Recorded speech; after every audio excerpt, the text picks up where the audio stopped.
Hey guys, thanks for dropping in for another Diecast and Diecast review. This is one that we've been waiting for a long time. I know I have anyway.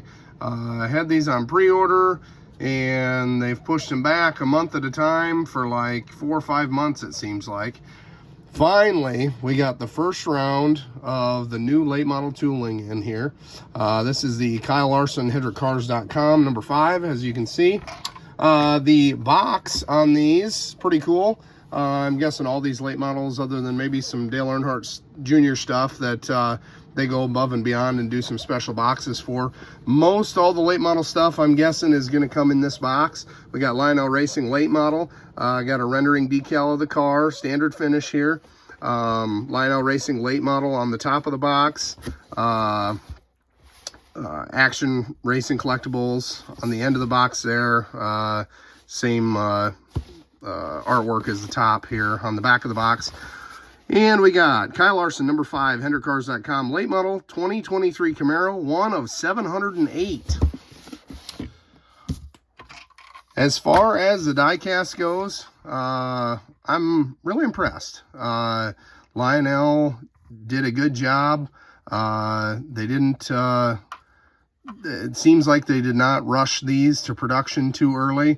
They worked out all the bugs before they went ahead and mass produced these, and if that's what they needed to do to get them right, I am happy that I had to wait as long as I did to get this. So really cool body styling. As you can see, the nose there is the generic nose so that they can put any decal set on, which I figured that's how they were going to do this. They said that pretty early on. You know, they announced that that was how they were going to do these.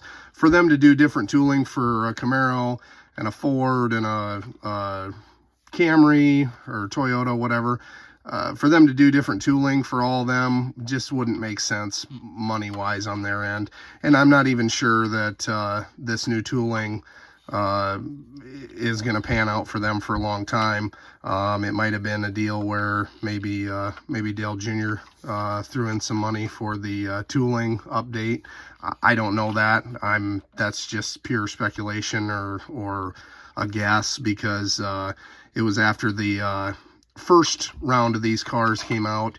Not these cars, obviously, but the Sundrop cars.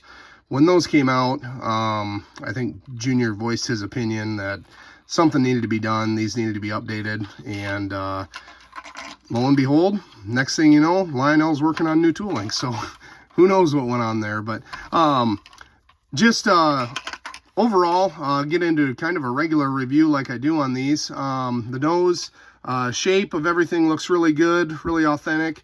Offset greenhouse on this. The back tailpiece and quarter panels are different shapes, just like the real cars on the racetrack. The right side of the fender flares out here, you can see. Left side of the fender is pretty flat.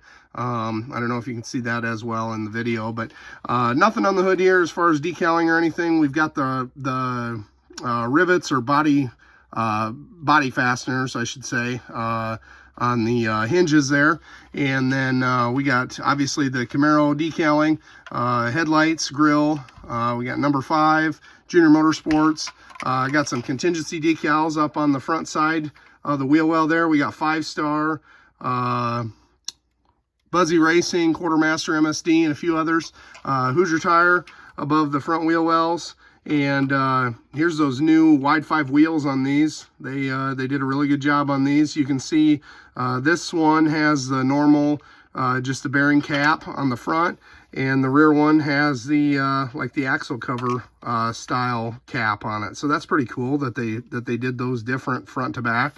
That's, you know, how a real car is. So got some more of these contingency sponsors up on the front of the door. We got Edelbrock, Molly Piston, Comp Cams, Aero Wheels, Strange Oval, DRP, and a few others. Larson on the name rail, Big Blue number 5 on the door. We got Butler built seats there at the bottom side of the front of the quarter panel there in front of the wheel well. HydrocCars.com on the quarter. Cars Tour late model decal on the C-pillar. Kind of going backwards here. We got Junior Motorsports, Racing Electronics, and a few others there on the B-pillar that are too small to read. But as you can see, all the body panel outlines are on here with the body fasteners. There's a groove over top of the greenhouse here, the top side of the roof, right through that number 5 on the roof. You can see a body, you know, like a groove where 2 body panels would come together. They just did a really good job on the detail on these things. As you can see, where the tailpiece and the quarter panel come together, you got a separated line there with the body bracing fasteners on the quarter panel. Looks really good. More body fasteners up here on the deck lid area. Deck lid does not open or anything. The tailpiece, you can see here where the 2 halves of those plastic tail pieces go together. They have a groove there. Spoiler looks really good. That is a separate spoiler that comes off, so it's not molded in. We got Junior Motorsports number 5 on the tail. Well, I'll look at the bottom here in a minute. We got 345 for a DIN number on this one. Like I said before, Big Blue number 5 on the roof. Down the right side, you can see here, if I hold this up, you can see the left side quarter panel is angled in. Right side quarter panel is fairly square. And then there's more of this top area here compared to the left side. And just the way the roof kind of angles in here versus over here, that looks really good. So down the right side, got basically the same as far as decals and all that, and the exhaust dump in the door on the right side, that looks good there.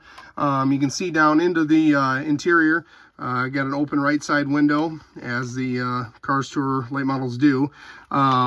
The underhood detail, as we get around to the front again here, hood opens up, obviously. Underhood detail is about the same as maybe like in, I'd say ARC Xfinity car.